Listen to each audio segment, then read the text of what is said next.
ಬಹುಶಃ ಇವತ್ತು ನಕಲಿ ಔಷಧ ಜಾಲ ಇವತ್ತು ಏನು ನಾವು ಪತ್ತೆ ಹಚ್ಚಿದ್ದೇವೆ ನಿನ್ನೆ ಇದು ಭಾಳಷ್ಟು ಗಂಭೀರತೆ ಭಾಳಷ್ಟು ಮತ್ತು ಸೀರಿಯಸ್ ಆಗಿ ತೆಗೊಳ್ಳುವಂಥ ಒಂದು ವಿಚಾರ ಇವತ್ತಾಗಿದೆ.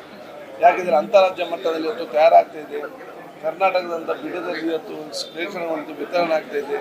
ಇದು ಬರೀ ನಮ್ಮ ರಾಜ್ಯದ ಬಿಡದಲ್ಲಿ ಮಾತ್ರ ಇದೆಯಾ, ಎಲ್ಲ ಜಿಲ್ಲೆಯಲ್ಲಿದೆಯಾ, ಅದು ಇಲ್ಲಿಂದ ಎಲ್ಲಿಗೆ ಇದು ಇವತ್ತು ಅವರು ಮಾರಾಟ ಆಗಿದೆ, ಎಲ್ಲೆಲ್ಲಿ ತಗೊಳ್ತಿದ್ದಾರೆ, ಅದು ಈ ಬೇರೆ ಬೇರೆ ರಾಜ್ಯದಲ್ಲಿ ಇವತ್ತು ಎಲ್ಲಿದೆ. ಅದಕ್ಕಾಗಿ ನಾನು ಈಗಾಗಲೇ ಕೇಂದ್ರದ ಆರೋಗ್ಯ ಸಚಿವರಿಗೆ ಕೂಡ ಪತ್ರ ಬರೆದಿದ್ದೇನೆ. ಸಂಬಂಧಪಟ್ಟ ರಾಜ್ಯದ ಮಂತ್ರಿಗಳು ಕೂಡ ಇವತ್ತು ಪತ್ರ ಬರೆದಿದ್ದಾರೆ. ಯಾಕೆ ಆ ಫ್ಯಾಕ್ಟ್ರಿಗಳ ಮೇಲೆ ಅವರೇನು ಕ್ರಮ ತಗೊಳ್ಬೇಕು. ನಮ್ಮ ರಾಜ್ಯದ ಅಂತಾರಾಜ್ಯ ಮಟ್ಟದ ವಿಚಾರ ಆದ ಕಾರಣ, ಅಂಥ ಜಿಲ್ಲೆ ವಿಚಾರ ಕಾರಣ ಮತ್ತು 5 ಕೋಟಿಗೂ ಹೆಚ್ಚಿದ್ದ ಕಾರಣ SIT ಮುಖಾಂತರ ತನಿಖೆ ನಡೆಸಬೇಕು. ಈಗ ನಮ್ಮ ರಾಮನಗರ SP ಮತ್ತು ಪೊಲೀಸರು ಪ್ರಾಮಾಣಿಕತೆಯಿಂದ ತನಿಖೆ ಮಾಡ್ತಾ ಇದ್ದಾರೆ. ಆದರೆ ಬಹುಶಃ ಇದಕ್ಕೆ ಒಂದು ಕೇಂದ್ರೀಕರಣವಾಗಿರಬೇಕು, ಸಂಪೂರ್ಣ ವಿಚಾರ ಬರಬೇಕು ಅಂತ ಹೇಳಿಕೊಂಡೆ ಇದೇ ವಿಶೇಷತೆಯನ್ನು ರಚನೆ ಮಾಡಬೇಕು. ಉತ್ತಮವಾದ ಅಧಿಕಾರಿ ಮುಖಾಂತರ ನಾನು ಕೇಳಿ ಚರ್ಚೆ ಮಾಡಿದ್ದೇವೆ. ನನಗೆ ವಿಶ್ವಾಸ ಇದೆ ಅತಿ ಶೀಘ್ರದಲ್ಲೇ ಎಲ್ಲ ಸಚಿವರು ಬಹುಶಃ ಈ ಒಂದು ವಿಷಯವನ್ನು ರಚಿಸ್ತಾರೆ. ಅಲ್ಲಿಯ ತನಕ ನಮ್ಮ ಪೊಲೀಸ್ ಇಲಾಖೆ ಅತ್ಯುತ್ತಮವಾಗಿ ತನ್ನ ತನಿಖೆಯನ್ನು ನಡೆಸ್ತಾ ಇದೆ. ಸರ್, ಈ ಹಿಂದೆ ಇದ್ದಂಥ ಆರೋಗ್ಯ ಇಲಾಖೆ ಸಚಿವರು ಅವ್ರ ಕಣ್ಣಿಗೆ ಬಿದ್ದಿರಲಿಲ್ಲ ಹೇಗೆ? ಯಾಕಂದ್ರೆ ಇದು ತುಂಬಾ ಹಿಂದಿನ ದಿನಗಳಿಂದ ನಡೀತಾ ಬಂದಿದೆ. ನಿಮ್ಮ ಸರ್ಕಾರವೇ ಇತ್ತು ಸರ್, ಆ ಸಂದರ್ಭದಲ್ಲಿ ಎಷ್ಟು ಜನ ಅದನ್ನೆಲ್ಲ ಸೇವನೆ ಮಾಡಿರ್ಬೋದು?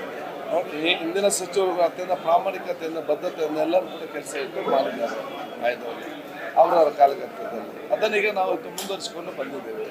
ಮುಂದುವರಿಸಿಕೊಂಡು ಬರುವಂಥ ಸಂದರ್ಭದಲ್ಲಿ ಒಂದಲ್ಲ ಒಂದು ಸಣ್ಣ ಸಣ್ಣ ಕ್ಲೂಯಿಂದಲೇ ನಮಗೆಲ್ಲ ಸಿಕ್ಕುವಂಥದ್ದು. ಅದಕ್ಕಾಗಿ ನಾನು ಹೇಳ್ದೆ ಅಂತ ಹೇಳಿದರೆ, ಇದು ಬರೀ ಆರೋಗ್ಯ ಇಲಾಖೆಯಿಂದ, ಆರೋಗ್ಯ ಸಚಿವರಿಂದ, ಸರ್ಕಾರದಿಂದ, ನಮ್ಮ food department, food and safety department ಮಾತ್ರ ಸಾಧ್ಯವಿಲ್ಲ. ಇದಕ್ಕೆ ಸಮಾಜದ ಪ್ರತಿಯೊಬ್ಬರು ಕೂಡ ಸಹಕಾರ ಕೊಟ್ಟಾಗ ಅದು ನಮಗೆ ಇವತ್ತು ಖಂಡಿತವಾಗಿ ಆಗ್ತದೆ.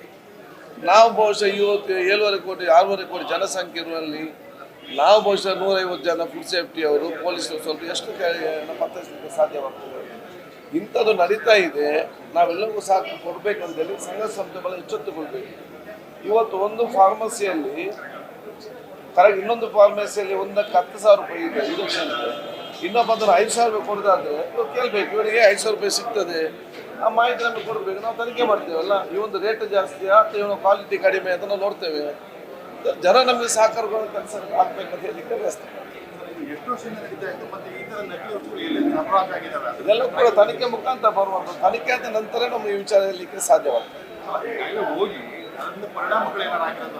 ಅದು ತನಿಖೆಯಿಂದ ಅಲ್ಲಿ ಬರಬೇಕಲ್ಲ, ಯಾರಿಗೆ ಕೊಟ್ಟಿದ್ದಾರೆ, ಯಾವ ಆಸ್ಪತ್ರೆಗೆ ಕೊಟ್ಟಿದ್ದಾರೆ, ಪೇಷಂಟ್ ಯಾರು ಕೊಟ್ಟಿದ್ದಾರೆ, ಆ ಪೇಷಂಟ್ ಬದುಕಿದ್ದಾರಾ, ಇನ್ನೂ ಸೀರಿಯಸ್ ಆಗಿದ್ದಾರಾ ಅಥವಾ ತೀರಿ ಹೋಗಿದ್ದಾರಾ, ಇವ್ರು ತೀರಿಯೋದಕ್ಕೆ ಬೇರೆ ಕಾರಣ ಕೊಟ್ಟಿರ್ತಾರ, ಯಾರಿಗೂ ಇದೆಲ್ಲ ತನಿಖೆಯಿಂದ ಆಗ್ತದೆ. ಅದಕ್ಕಾಗಿ ಇದು ಸಾವಿಗೆ ಪ್ರೇರಣೆ ಆಗುವಂತಹ ಮತ್ತು ಪ್ರೋತ್ಸಾಹ ಕೊಡುವಂತಹ ಒಂದು ಸೆಕ್ಷನ್ ಏನು ನಮ್ಮ ಫುಡ್ ಆ್ಯಂಡ್ ಸೇಫ್ಟಿಯಲ್ಲಿದೆ 302 ಥರವೇ, ಅದನ್ನೇ ಇವತ್ತು ನಾವು ಇಂಪ್ಲಿಮೆಂಟ್ ಕೂಡ ನಾವು ಇವತ್ತು ಹೇಳಿದ್ದೇವೆ. ಸರ್, ಈ ಎಷ್ಟು ಕಂಪ್ನಿಗಳು ಭಾಗಿಯಾಗಿದ್ದಾವೆ ಅಂತ ಲೆಕ್ಕ ಸಿಗ್ತದೆ ಈ ವಿಚಾರ? ಅಲ್ಲ, ನಾವು ಇವರು 6 ಕಂಪನಿಯ ಲೇಬಲ್ ಮಾಡಿ, ಅದು ಅಂತಾರಾಷ್ಟ್ರೀಯ ಮಟ್ಟ ಕಂಪನಿಯ ಲೇಬಲ್ ಮಾಡಿ ಅದನ್ನು ಮಾಡ್ತಾ ಇದ್ದಾರೆ. ಈಗ ಅವ್ರ ಮೇಲೆಲ್ಲ ಕೇಸೆಲ್ಲ ಹಾಕಿದಾಗಿದೆ ಸರ್. ಕೇಸ್ ಯಾರೇ ಡುಪ್ಲಿಕೇಟ್ ತಂದು ಲೇಬಲ್ ಮಾಡಿ ಮಾಡ್ತಾನೆ ಅವನ ಮೇಲೆ ಆಗಿದೆ. ಇನ್ನು ಯಾರು ಪಡ್ಕೊಂಡು ಹೋಗಿದ್ದಾರೆ, ಯಾರು ಲಾರಿಯಲ್ಲಿ ಬಂದಿದ್ದಾರೆ, ಲಾರಿಯಿಂದ ಯಾರು ಮಾಲೀಕರು ಸಹಕಾರ ಕೊಟ್ಟಿದ್ದಾರೆ, ಇದೆಲ್ಲರೂ ಕೂಡ ಇವನ್ ಲಾಜಿಸ್ಟಿಕ್ಸ್. ನನ್ನ ಹತ್ರ ಅಲ್ಲಿ ಲಾರಿ ಇದ್ದರೆ ನಾನು ಅಲ್ಲಿ ಮತ್ತೆ ನನಗೆ ಗೊತ್ತಿಲ್ಲ ಇದು ಡುಪ್ಲಿಕೇಟ್ ಅಂತೇಳಿ, ಅವರನ್ನು ಕೂಡ ನಾವು ಬಿಡಲಿಕ್ಕೆ ಹೋಗುವುದಿಲ್ಲ. Thank you.